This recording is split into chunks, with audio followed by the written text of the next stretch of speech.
Bueno, una vez más continuamos con nuestra clase de la creación, el Dios que creó todas las cosas.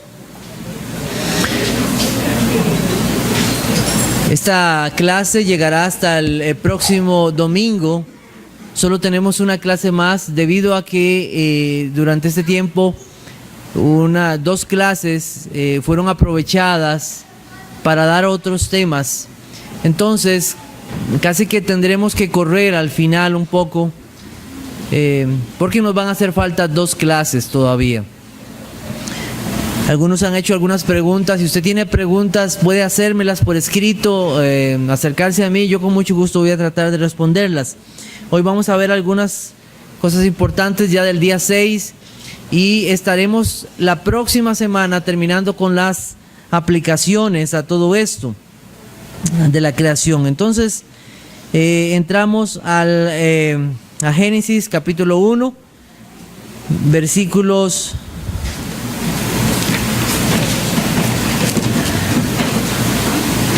26 al 28. Voy a leer para ustedes. Dice: entonces dijo Dios, hagamos al hombre a nuestra imagen, conforme a nuestra semejanza, y señoree en los peces del mar, en las aves de los cielos, en las bestias, en toda la tierra, y en todo animal que se arrastra sobre la tierra.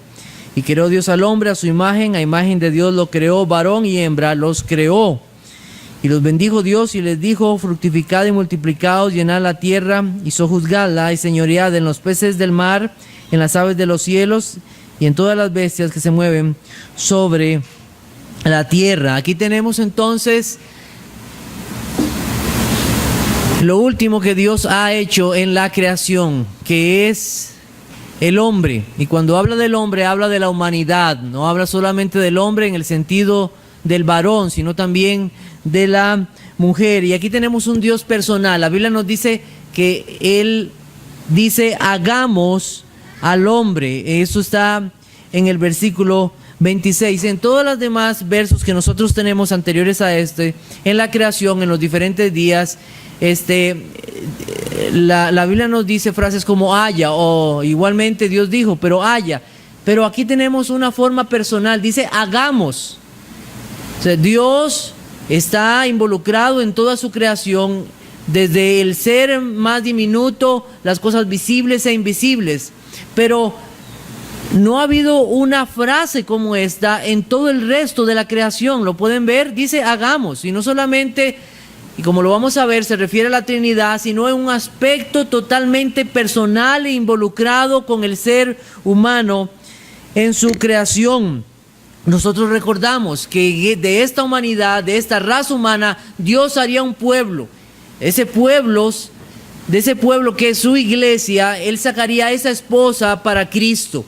Y nosotros vemos que todo el plan de redención está basado en relación a la salvación de los hombres para gloria de su nombre. Entonces Dios se relaciona directamente con el hombre y no así con ninguna otra criatura. Dios no envió su Hijo para salvar a los ángeles, para salvar los perros, los gatos, los árboles. Él lo mandó para salvar a la humanidad. Entonces esto es realmente importante. Cuando vemos la creación del hombre, debemos de pensar en todo el plan de redención, en ese decreto de la salvación y en todo lo que esto involucra. Entonces, nosotros recordamos lo que dice nuestra confesión de Londres, ¿verdad? Dice lo siguiente: después que Dios hubo creado todas las demás criaturas, creó al hombre, varón y hembra, ven la nota ahí, con almas racionales e inmortales, haciéndolos aptos para aquella vida, para con Dios, para la cual fueron creados, siendo hechos a imagen de Dios en conocimiento, justicia y santidad de la verdad, teniendo la ley de Dios escrita en sus corazones y el poder para cumplirla, y sin embargo con la posibilidad de transgredirla por haber sido dejados a la libertad de su propia voluntad, que era mutable. La segunda parte de este verso, o de este párrafo, lo vamos a ver el próximo domingo, igualmente con las implicaciones. Entonces, Dios nos revela aquí algo muy importante en el versículo 26, y es la Trinidad. Hagamos, hemos visto el Dios Elohim, el que ha hecho todas las cosas, pero aquí se nos habla de ese Dios Ese Dios que es único, pero que existe en tres personas: el Padre, el Hijo y el Espíritu Santo. Todas las demás criaturas, como les dije, llegaron a existir cuando Dios habló. Pero aquí tenemos al Dios Trino hablando y teniendo la creación del hombre. Bueno, ¿y cómo hace Dios al hombre? Busquemos Génesis capítulo 2, versículo 1.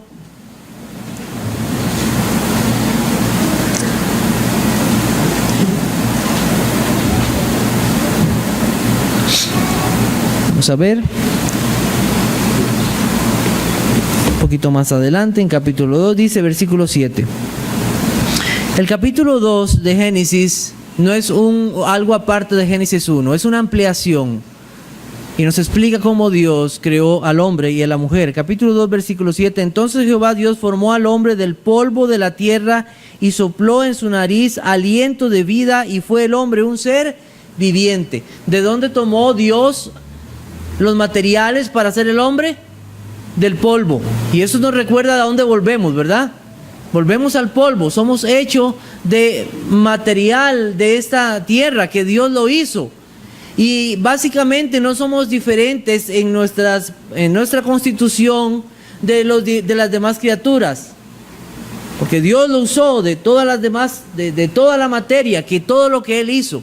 Pero completamente diferentes en nuestro ADN, y aquí se nos dice algo que no está en ninguna de las otras demás criaturas, y que es un alma. Dios le dio al hombre un alma. También vemos algo importante acá. El primero que fue creado fue el hombre, y después, ¿qué?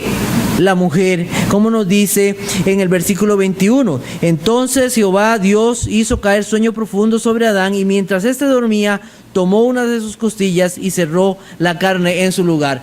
¿Todos tienen claro que Dios creó al hombre y la mujer en el sexto día? Eso es muy importante. La mujer no fue creada aparte. Como decir, terminó la creación y después creó a la mujer. No, en el sexto día Dios creó al hombre y la mujer. Y esto tiene implicaciones muy grandes. Cuando la Biblia nos dice varón y hembra los creó, eso nos dice muchas cosas. Y hay muchas implicaciones con respecto a esto. Posiblemente no vamos a poder hablar de todas, pero sí de alguna de ellas. Entonces, la Biblia nos dice también muy claramente en Génesis capítulo 1, versículo 6 lo siguiente: hagamos al hombre a nuestra imagen, conforme a nuestra semejanza. Y entonces vamos a tener que definir qué es la imagen de Dios y qué no es la imagen de Dios. Pero antes de entrar en este tema, quiero hacer voy a tratar de ser breve en esto, porque realmente es importante, pero no es lo más importante con respecto a lo que dicen los hombres con respecto a de dónde salió el ser humano. Y nosotros, no sé si usted alguna vez ha tenido posibilidad de ver esta revista que se llama National Geographic. Y esa revista, y como muchas otras, obviamente ellos no creen que Dios fue el creador de todas las cosas. Entonces ellos nos presentan aquella famosa imagen, y yo creo que tal vez por aquí la tengo. Entonces, no somos primero parte de un proceso evolutivo, somos creación de Dios. Entonces, los fósiles nos presentan alguna evidencia. ¿Qué nos dice con respecto a esto la Biblia? Entonces, Entonces ahí tenemos esa famosa imagen que aparece en los libros de ciencias, que cuando usted ve biología aparece, y si usted no cree en algo como esto, entonces es tomado por un tonto, por un idiota o por alguien que no conoce, alguien que no ha sido instruido. Pero esta es la mentira que el mundo científico, muchos de los científicos, y no estoy diciendo todos, dicen con respecto a el hombre. Y quiero ser claro en esto: en Génesis no tenemos evidencia de una evolución. Y posiblemente en la última ocasión me expresé mal. Existen evolucionistas teístas, hay ese tipo de personas, pero la Biblia no nos da evidencia de eso en Génesis. Esa es la razón, no hay evidencia. Entonces, ¿evolucionamos a partir de los simios? ¿Qué es lo que ellos están tratando de decirnos? Que nosotros tenemos evolución a partir de ellos, y nosotros tenemos algo que ellos llaman los eslabones perdidos. Entonces, que ahí están. Y es interesante que ellos siguen buscando, y cuando ellos no encuentran algo bien, le agregan más años. Y por allá encuentran un hueso, un cráneo, un diente, una pierna, y entonces ya hacen y formulan toda una idea. Pero es interesante que nunca llegan a una verdad, porque esa no es la verdad. Esa no es la verdad. ¿Cómo encontrar la verdad cuando no existe esto? Es imposible. Entonces están inventando cosas. Y la gente escucha esto, y a los niños se les enseña esto en las escuelas, y como padres debemos de tener claro que esta no es la verdad de Dios. Entonces ellos han definido una serie de hombres o de nombres con respecto a todo esto. ¿Ok? Entonces tenemos ahí unos nombres que a veces son un poquito difíciles de pronunciar. Tenemos el Homo sapiens, o el hombre neandertal, y ellos supuestamente los fósiles más recientes dan datación de 50,000 a 100,000 años de existencia en el Homo sapiens, que es como, digamos, como uno de nosotros. Después tenemos el Ramapithecus, que alguna vez considerado como un ancestro de los seres humanos, y que ellos dicen que es también un descendiente de los seres humanos, y se han hecho estudios, y simple y sencillamente era una especie de orangután, un simio. El hombre de Piltdown es una mistificación basada en un cráneo humano y en una mandíbula de un orangután, y se habló de él como el eslabón perdido durante 40 años.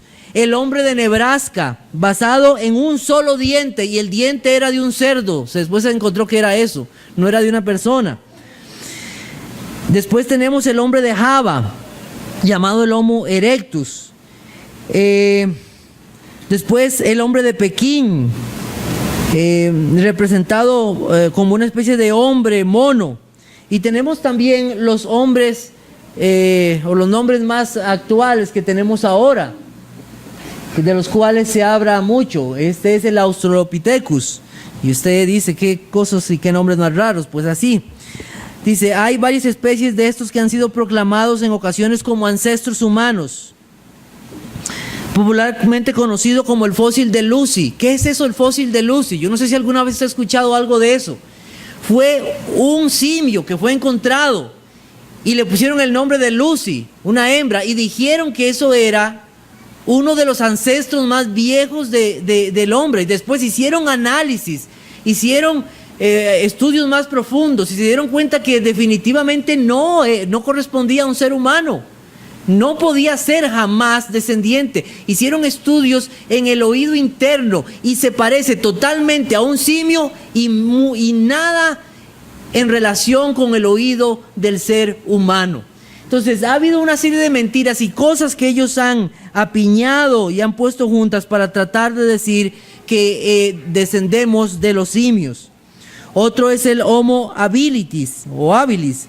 Hay un creciente consenso entre la mayoría de estos hombres científicos, y estos lo que hacen es unir pedazos de una cosa y de otra para tratar de formar o decir que es un ser humano.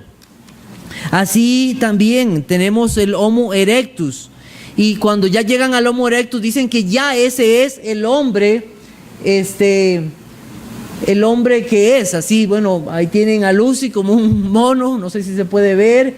Y cada uno de los hombres que ellos han tratado de decir, o seres que después van transformándose o evolucionando y finalmente se convierten en el ser humano. Y todo esto es una mentira, porque lo que hacen es unir piezas, huesos, dientes, y muchos de ellos simplemente son un engaño.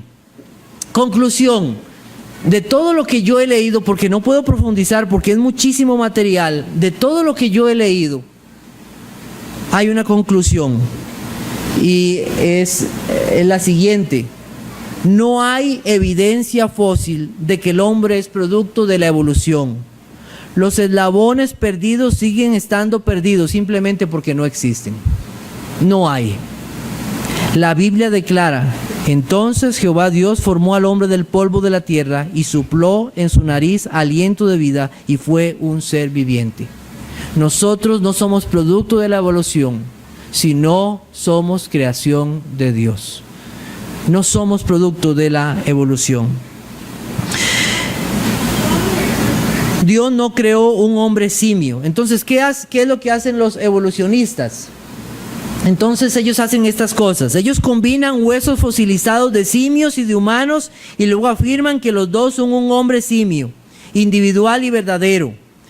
También ellos hacen hincapié en ciertos atributos humanos de los huesos fosilizados de simios y con cierta imaginación elevan la categoría de los simios para que sean más parecidos al hombre. Eso es lo que ellos hacen, y finalmente resaltan algunas características simiescas de los fósiles humanos y con imaginación degradan la condición del hombre a la de un simio. Entonces es pura falsedad lo que ellos están haciendo. Ellos están uniendo cosas que realmente no tienen ningún sentido. Cuando sus hijos les presenten en la escuela o en el colegio estas fotos y todo esto, díganle: estos son invenciones, la Biblia dice otra cosa, no somos descendientes de los simios, no hay ninguna relación entre ellos y nosotros, somos creación de Dios. Además, nosotros debemos de recordar, el ADN no cambia para mejorar o ser algo superior o un ser superior. Cuando hay cambios en el ADN de las personas, o en cualquier ser vivo, eso se llaman mutaciones. Y las mutaciones nunca van hacia arriba, sino van hacia abajo.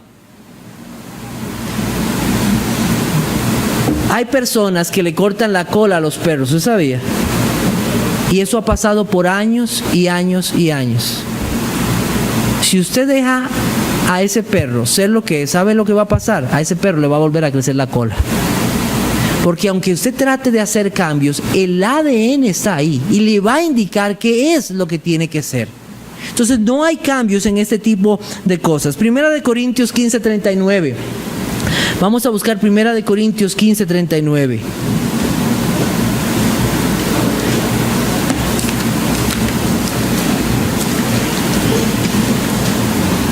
Dice: no toda es la misma carne, sino que una carne es la de los hombres, otra carne la de las bestias, otra la de los peces y otra la de las aves. ¿Qué está explicando ahí la Biblia? Cada uno tiene su constitución y su ADN y no pueden cambiarse o mezclarse los unos y los otros. Dios nos hizo diferentes, que con los mismos materiales, pero de forma totalmente diferente.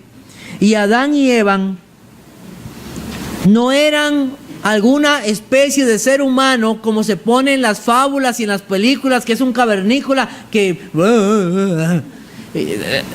No, Dios hizo al ser humano completo, con inteligencia, con capacidad de poder hablar, con capacidad de desarrollarse. Dios nos hizo con la capacidad de pensar lógicamente, para razonar, para aprender, para resolver problemas. Nos impresiona cómo a veces ciertos animales tienen capacidad para resolver ciertas cosas y memorizan, y si usted los mete en un laberinto y ellos salen y wow, y que el delfín y todo esto. Pero le voy a decir una cosa: un castor va a ser el mismo tipo de represa que todos sus antepasados castores. Un ave va a ser el mismo nido que todos sus antepasados. Una abeja y todos los animales van a hacer lo del mismo. Ellos no desarrollan cosas. Solo el ser humano tiene esta capacidad que Dios le dio. No somos iguales a ninguno de los otros seres creados.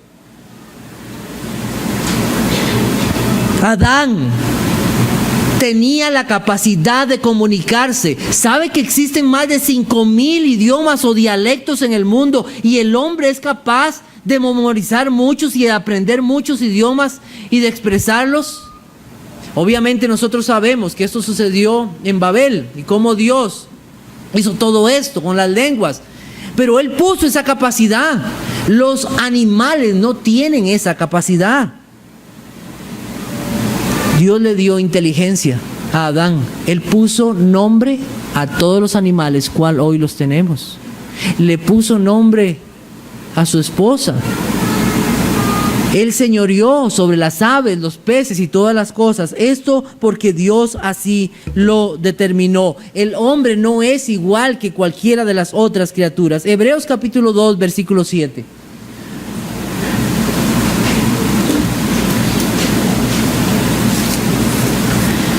Hebreos capítulo 2, versículo 7. Dice la Biblia: le hiciste un poco menor que los ángeles, le coronaste de gloria y de honra y le pusiste sobre las obras de tus manos. Todo lo pusiste bajo sus pies. Versículo 6 dice: ¿qué es el hombre para que te acuerdes de él? O el hijo del hombre para que le visites. El hombre, Dios lo hizo totalmente diferente a todos los seres de la creación. Y entonces llegamos a un punto que nos dicen algo con respecto que hay pruebas científicas y de laboratorio que muestran que los seres humanos y los fósiles tienen millones y millones y millones de años. Y algo que usan esto es el famoso carbono 14. Yo no sé si hay algo acerca de eso, la prueba del carbono 14. Y todos nos tragamos la historia de que el carbono 14 es la prueba final de que entonces esta humanidad y los seres tienen millones y millones y millones de años. Mire, déjeme decirle que eso no es así. No voy a profundizar mucho en esto, pero voy a leer algo así rápidamente. El carbono 14 forma dióxido de carbono en la atmósfera y se supone que la proporción del carbono 14 con respecto al carbono 12 en la atmósfera siempre es la misma y que las criaturas vivas siempre guardan esa relación. Entonces, cuando las plantas reciben esa radiación, ellos a través de la fotosíntesis hacen un proceso y se absorbe ese carbono 14 y también hay carbono 12. Y eso se mantiene en los seres vivos en una proporción idéntica. Cuando el ser muere, y obviamente los seres vivos, estoy hablando de los animales y nosotros, comemos esas plantas, nosotros también tomamos de ese carbono. Cuando los científicos hacen sus estudios y sus pruebas, ellos ven cuál es esa relación entre el carbono 12 y el carbono 14. Y conforme el carbono 14 va descendiendo con respecto al carbono 12, ellos sacan esa relación y en esa relación ellos dicen cuánto es la edad de cierto animal, de cierta planta, de cierta roca y de un montón de cosas. La edad más precisa que se tiene en datos científicos con respecto a eso son 5.730 años. Más de eso, después de eso, lo único que hacen ellos es hacer aseveraciones, porque realmente no existe una forma de comprobar más allá de esa edad.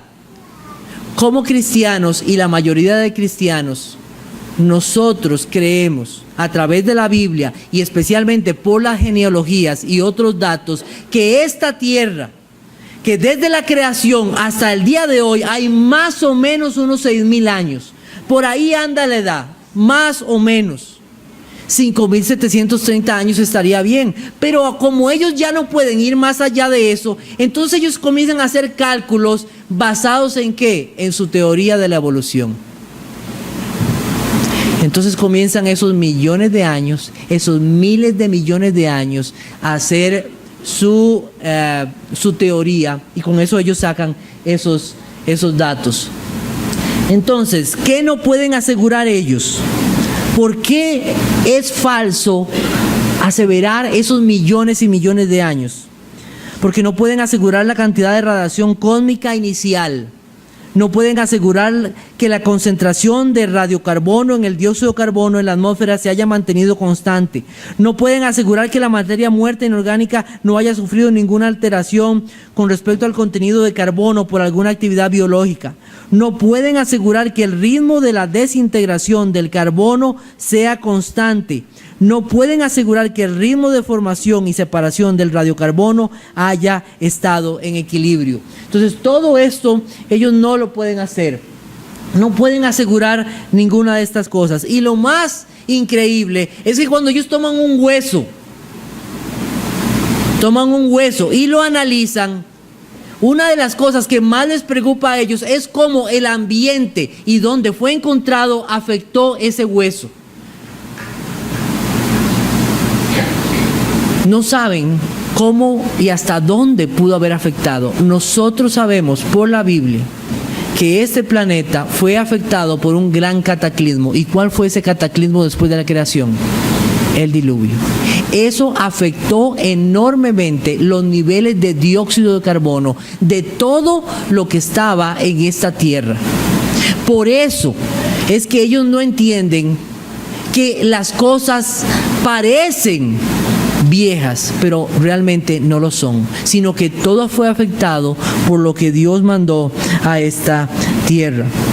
Entonces, este es un tema muy extenso y hay mucho material con respecto a esto, pero yo realmente no quiero profundizar en eso. Lo que quiero decirles esto es que las pruebas con respecto a todo este tipo de análisis realmente no dicen la verdad. La verdad siempre la va a tener Dios. La verdad la vamos a tener Dios, la va a tener Dios. Bueno, entonces volvamos a nuestro tema. Entonces volvamos a Génesis capítulo 1, porque realmente esto es lo que vinimos a hacer. Solamente quise darles esto para que ustedes vean que todas estas ideas realmente no son bíblicas, no son verdaderas y son realmente invenciones. Entonces volvemos al término imagen. Dice, entonces dijo Dios, hagamos al hombre a nuestra imagen, conforme a nuestra semejanza, y señoree en los peces del mar, en las aves de los cielos, en las bestias y en toda la tierra, y en todo animal que se arrastra sobre la tierra. Entonces tenemos dos palabras, Teslem, imagen, y Demut, semejanza. La idea es de dar algo parecido o visible. Muchos teólogos han debatido en qué es esa imagen. ¿A qué se refiere esto? Unos dicen que es la capacidad intelectual, otros dicen que es la capacidad de tomar decisiones morales y voluntarias, y otros hablan de la pureza moral. ¿Qué es esa imagen? Nosotros sabemos que no hay nadie igual a Dios. Dios es único. Nosotros no somos iguales a Dios. Cuando Satanás vino a engañar a la mujer, ¿qué fue lo que le dijo? Y ustedes serán, ¿qué? Igual a Dios. Es una mentira, no hay forma. Dios es único. Nosotros somos seres creados, seres que tuvimos un principio. Solamente Dios es eterno. Entonces, ¿qué es lo que nosotros podemos comprender con esa imagen de Dios? Entonces quise anotar acá unas palabras del pastor Samuel Waldron en cuanto a la imagen de Dios. Y entonces él dice lo siguiente: el hombre es imagen de Dios en todo lo que hace a una persona ser. Los animales no son personas, solo los seres humanos son personas. Todo lo que nosotros somos es lo que nos hace ser esa imagen de Dios. El hombre tiene como su identidad la imagen de Dios. Todo lo que lo capacita al hombre para representar a Dios en la tierra se relaciona con la imagen de Dios. ¿Esa imagen de Dios corresponde a un cuerpo? No, Dios es espíritu. Él no tiene manos, no tiene boca como nosotros. Y cuando la Biblia se expresa en esos términos, es que Él se está identificando de alguna forma con nosotros para comunicarse con nosotros. Pero Dios es espíritu, un espíritu perfecto, no un espíritu como nosotros. Y la confesión nos dice entonces a qué se refiere esa imagen. La confesión dice lo siguiente: después que Dios hubo creado todas las demás criaturas, creó al hombre varón y hembra, con almas racionales e inmortales, haciéndolos aptos para aquella vida para con Dios, para la cual fueron creados, siendo hechos a imagen de Dios, y nos da información en conocimiento, justicia y santidad de la verdad. Conocimiento, justicia y santidad de la verdad. ¿Qué es esto? Estas son cosas con las cuales nosotros fuimos hechos, pero además fuimos hechos con atributos comunicables. ¿Qué son los atributos comunicables? Hay atributos incomunicables. ¿Quién es eterno? Solo Dios. ¿Quién es omnipotente? Solo Dios. ¿Quién es omnipresente? ¿Eso le corresponde a los seres humanos? No, solo a Dios. Pero hay atributos que Dios ha dado a los seres humanos: amor, bondad, justicia, misericordia. No los podemos representar en forma perfecta, y obviamente ahora mucho menos en la caída. Pero Dios dio esos atributos al hombre. Vamos a buscar Efesios capítulo 4, versículo 24. Y vemos cómo esa imagen solamente puede ser restaurada por medio de el Señor Jesucristo. Esa imagen que tuvimos en un principio. Efesios capítulo 4, versículo 24. Dice la palabra de Dios: y vestidos del nuevo hombre, creado según Dios en la justicia y santidad de la verdad. Ese hombre justo, ese hombre con capacidad de hacer bondad, de hacer bien, ese hombre en santidad delante de Dios, un hombre recto y puro delante de Dios. Colosenses capítulo 3, versículo 10. Dice la Biblia: y revestidos del nuevo, el cual conforme a la imagen del que lo creó, se va renovando hasta el conocimiento pleno. Obviamente, solamente en Cristo es posible renovar esta imagen. Y será totalmente renovada ¿cuándo? Cuando estemos en el Señor. Y no solamente nuestras almas, sino también nuestros cuerpos a la imagen de Dios, semejantes al Señor. Entonces tenemos estos atributos comunicables que Dios ha dado a los seres humanos. Nada en la creación fue hecho a la imagen de Dios, absolutamente nada. Eso hace distinto a todo ser humano. Dios puso ley en nuestros corazones para actuar, vivir, pensar y relacionarnos con Él y con otros. Dios nos dotó de un alma. Solamente los seres humanos tienen alma. Cuando estaba muy pequeño, tal vez de unos 9 años, yo tenía un perro que amaba mucho. Realmente yo lo amaba. Dover se llamaba. Ese perro era mi vida. Realmente sufrí su muerte. Y yo tuve que ir a enterrarlo. Y cuando yo estaba enterrándolo, tal vez fue un poco más, tal vez, no sé si fue 10 o algo más de edad. Yo recuerdo que yo le dije al Señor: Señor, si yo estoy contigo un día en tu reino, yo quiero ver a Dover nuevamente. Pero estaba haciendo una oración totalmente incorrecta. Solamente los seres humanos tienen alma. Y solamente Dios ha venido a buscar y a salvar lo que se había perdido, y estos son seres humanos, no animales, no plantas, y por más que usted quiera a su perrito y su gato, ellos no tienen salvación.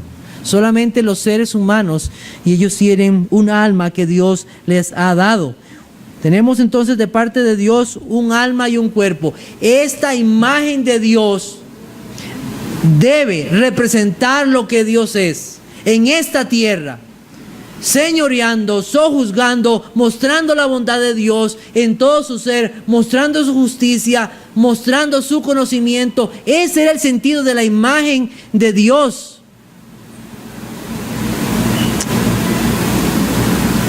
Como un todo, tanto en su parte física como en su parte espiritual, todo el ser humano debía mostrar, tanto en su persona, en su moralidad, en su inteligencia, mostrar la imagen de Dios.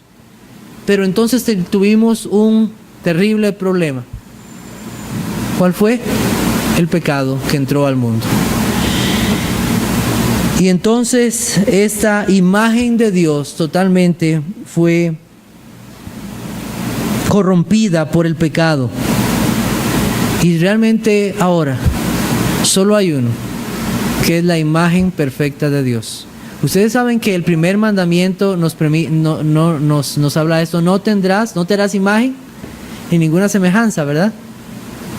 Pero solo hay una imagen permitida que refleje a Dios, y esa imagen es nuestro Señor Jesucristo. Vamos a buscar Hebreos capítulo 1, versículos 1 al 3.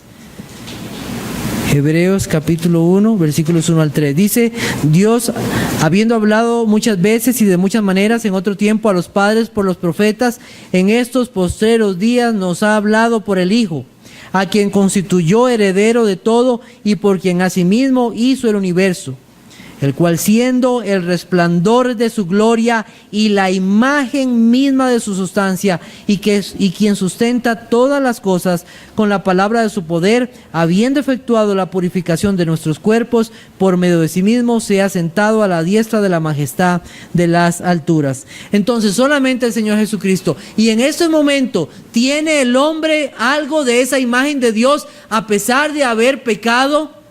Vamos a buscar Génesis capítulo 9, versículo 6.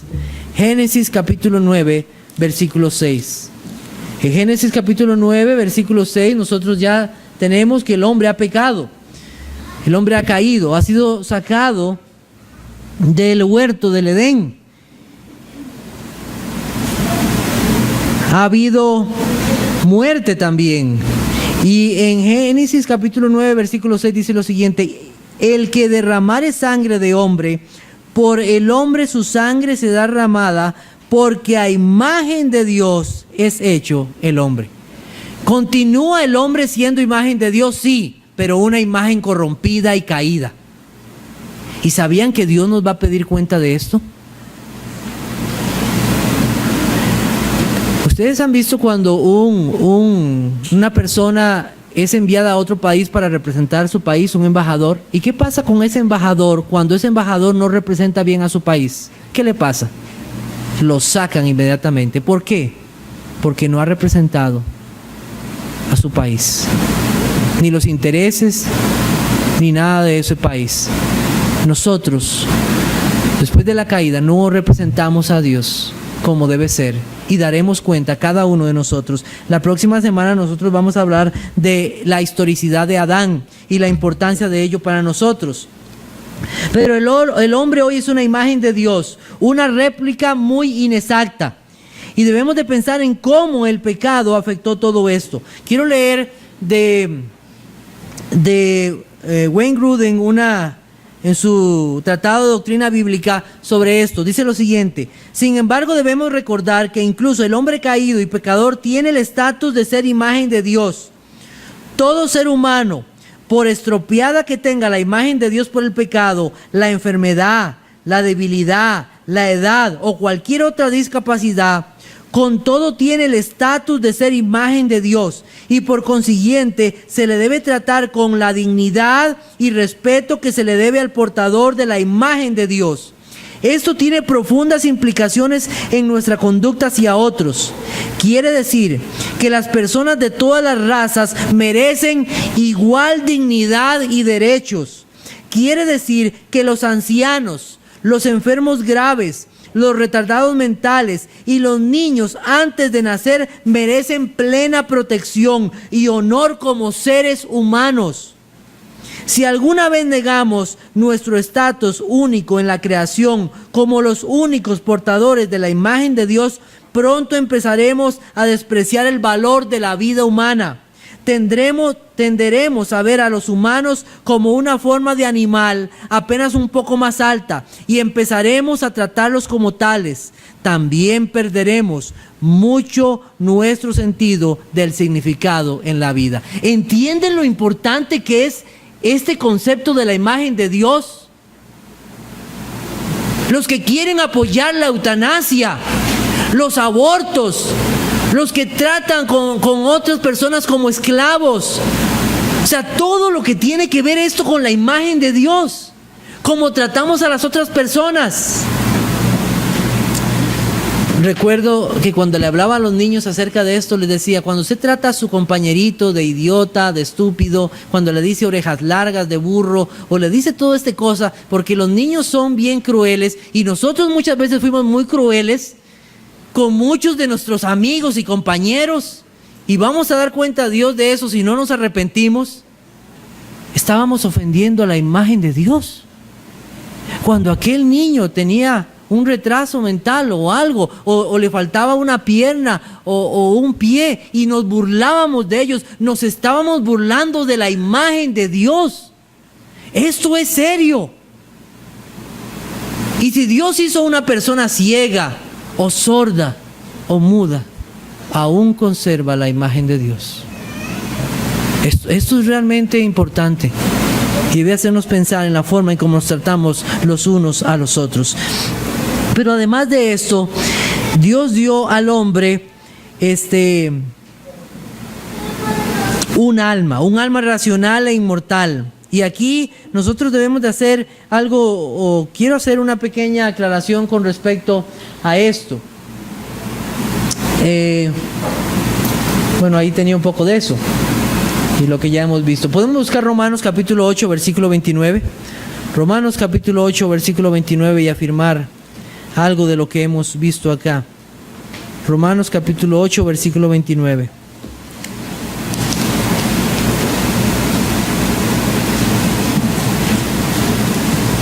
Y eso es algo maravilloso que tenemos en Cristo. Vean qué hermoso esto. Dice, porque a los que antes conoció, también los predestinó para que fuesen hechos conforme a la imagen de ¿qué? De su Hijo, para que Él sea el primogénito entre muchos hermanos. Qué maravilloso que solamente en Cristo Jesús esa imagen es recuperada. Solamente en el Señor Jesucristo. Bueno, Dios le dio al hombre un cuerpo y le dio un alma o espíritu. Y aquí entramos a un tema que es bastante interesante. ¿Cómo está constituido el hombre? Cuerpo, alma y espíritu. ¿Solo cuerpo? ¿Cómo es? Bueno, hay tres pensamientos con respecto a esto. Unos se llaman los tricotomistas, que dicen que nosotros somos espíritu, alma y cuerpo. Existen los dicotomistas que hablan de cuerpo y alma y espíritu, que son intercambiables, las dos palabras. Y también hablamos de otro tipo de personas que son los que hablan del monismo, que solamente cuando la Biblia habla de espíritu y alma se refiere a lo mismo que la persona o cuerpo. Y en esto hay un gran peligro. Entonces, ¿qué dice la Biblia con respecto a esto? ¿Qué somos? Somos alma, cuerpo, espíritu. ¿Qué somos? Bueno, la Biblia usa varias terminologías con respecto a esto. En hebreo la palabra alma es nefesh, espíritu, nefesh, y en griego, bueno, son palabras, no sé si las escribí ahí. Bueno, ahí están. Mejor no me atrevo a pronunciarlas porque no sé cómo se pronuncian. Dice, y en hebreo, ruach, y en griego, neuma. La Biblia los usa de forma intercambiable. Vamos a buscar Juan capítulo 12, versículo 27, y Juan 13, 31.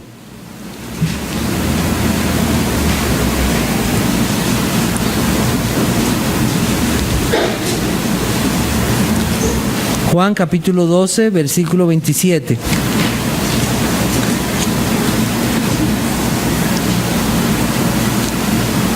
Dice la Biblia, con respecto a nuestro Señor Jesucristo, dice, ahora está turbada mi alma, ¿y qué diré? Padre, sálvame de esa hora, mas para esto he llegado a esta hora. Ahora capítulo 13, versículo 21. Habiendo dicho Jesús esto, se conmovió en espíritu y declaró y dijo, de cierto os digo que uno de vosotros me va a entregar. ¿Ustedes ven alma o espíritu? Se usan de forma intercambiable. ¿Qué se salva, el alma o el espíritu? Mateo capítulo 10, versículo 28. Mateo capítulo 10, versículo 28.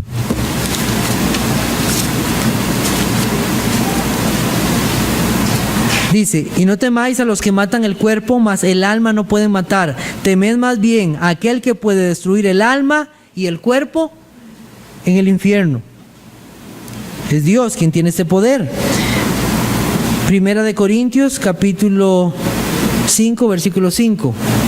Primera de Corintios 5, 5. El tal sea entregado a Satanás para destrucción de la carne, a fin de que él espíritu sea salvo en el día del Señor Jesús. Entonces, ¿qué se salva? ¿El alma o el espíritu? Primera de Pedro, capítulo 1, versículo 9. Sigo buscando algunos otros para demostrar que somos. Primera de Pedro 1, 9. Dice, obteniendo el fin de vuestra fe, que es la salvación de vuestras almas. Y uno más, que está en Hebreos, capítulo 12, versículo 23. Hebreos 12, 23. Dice así, a la congregación de los primogénitos que están inscritos en los cielos, a Dios el juez justo de todos, a los espíritus de los justos hechos perfectos. Entonces, ¿qué? ¿Espíritu o alma? Bueno, ¿qué es lo que encontramos en la Biblia? ¿Qué es lo consistente? Porque aquí se trata de ser consistente y no se trata de sacar un versículo y decir que esta es la verdad. ¿Qué es lo que vemos en la Biblia? Encontramos que alma y espíritu se usan intercambiablemente. Ya sea alma o espíritu. Fuimos hechos cuerpo, alma o espíritu. Y así es como en la Biblia lo encontramos. Muchos han dicho que es que solamente el espíritu es lo que se relaciona con Dios. Los tricotomistas creen que el alma incluye el intelecto, sus emociones y su voluntad. Y que el espíritu del hombre entonces le faculta para adorar y relacionarse con Dios. Entonces están divididos. Pero no es así. Busquemos el Salmo 25.1. Salmo 25.1. ¿Qué se relaciona con Dios? ¿El alma o el espíritu? Dice así el Salmo 25.1. A ti, oh Jehová, levantaré mi alma. Dios mío, en ti confío. Salmo 143. Más adelante. Versículo 7. Dice, respóndeme pronto, oh Jehová, porque desmaya mi espíritu, no escondas de mí tu rostro. Entonces vemos que hay igualmente que el espíritu y el alma se relacionan con el Señor. Bueno, y entonces, ¿cuántas partes tenemos? Busquemos Mateo, versículo 22, 37, capítulo 22, verso 37. Entonces vamos a tomar un verso de la Biblia y vamos a decir cuántas partes tiene el cuerpo, el ser humano. Mateo 22, 37. Dice, Jesús le dijo, amarás al Señor tu Dios de todo tu corazón, una parte, de toda tu alma, otra parte, y con toda tu mente, 3 partes. Marcos 12:30. Marcos 12:30. Dice así la Biblia, y amarás al Señor tu Dios con todo tu corazón, con toda tu alma, con toda tu mente y con todas tus fuerzas. Ahora son 4. ¿Ven lo que les estoy tratando de mostrar? Realmente es un ser que está compuesto de una parte material, que es nuestro cuerpo, y de una parte inmaterial, que es nuestra alma o nuestro espíritu. Hay un pasaje en la Biblia que es el que muchos acuden para decir esto, y que está en 1 Tesalonicenses 5:23. Estoy casi terminando acá. 1 Tesalonicenses 5:23. 1 Tesalonicenses 5:23 no trata de afirmar la división en 3 partes. Simple y sencillamente trata de afirmar todo nuestro ser. Dice, y el mismo Dios os santifique por completo. Vean la frase, y todo vuestro ser, espíritu, alma y cuerpo. Vean donde hay un y.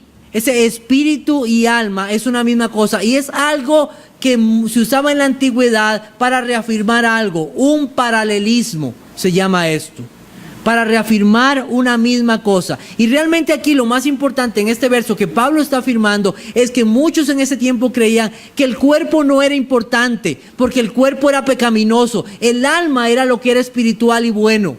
Pero aquí lo que Pablo está enfatizando es que es todo nuestro ser lo que debe ser para nuestro Señor Jesucristo. Ese es el énfasis en este pasaje. ¿Para qué fue hecha toda la creación, hermanos? ¿Para qué fuimos hechos? Busquemos Isaías 43:7. Y quiero que veamos cuál es la razón de toda la creación. Dice Isaías 43:7, dice: todos los llamados de mi nombre, para gloria mía los he creado, los formé, ¿y qué? Y los hice. ¿Para qué es toda la creación? La creación tiene el propósito de dar la gloria a Dios. La primera pregunta del catecismo dice: ¿cuál debe ser el propósito principal del hombre? El propósito principal del hombre debe ser glorificar a Dios y disfrutar de Él para siempre. Toda la creación fue hecha para glorificar a Dios, pero solamente el hombre tiene la capacidad de disfrutar de Dios para siempre. Nosotros fuimos hechos para glorificar a Dios y disfrutar de Él para siempre. El hombre no es igual a toda la creación, y esa es la mentira de Satanás. Todo debe adorar a Dios y glorificar su nombre santo. Hay unos peligros de la tricotomía, solo para decirles. Si somos cuerpo y alma y espíritu, y si hay un cielo y un infierno, ¿para dónde se va el alma? Se necesitaría un tercer lugar, o el espíritu. Y para los que creen en este modelo modánico o monismo, entonces no hay salvación, y aquí todo muere y aquí todo queda. Lo que encontramos en la Biblia es que somos cuerpo y alma, y todo nuestro ser, eso, cuerpo y alma, debe alabar a Dios.